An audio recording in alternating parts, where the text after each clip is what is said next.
In this video, we will learn how to install the latest Python on Windows 10 or Windows 11. Let's get started. First, open Google Chrome and type Python in the search bar.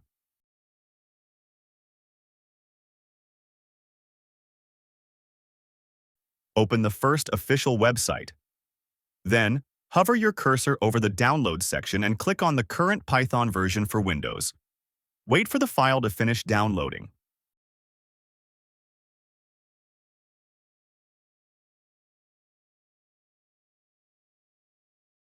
Once the download is complete, open the installer. Make sure to check both boxes, including Add Python to Path, and then click on Customize Installation.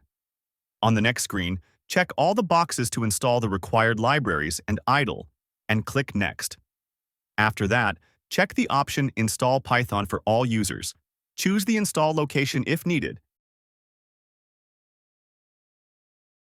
and click Install. Wait for the installation to finish.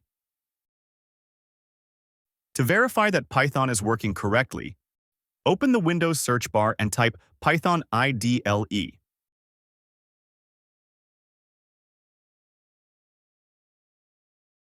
If it opens successfully, Python has been installed properly. That's it for this video. If you found it helpful, don't forget to like, share, and subscribe.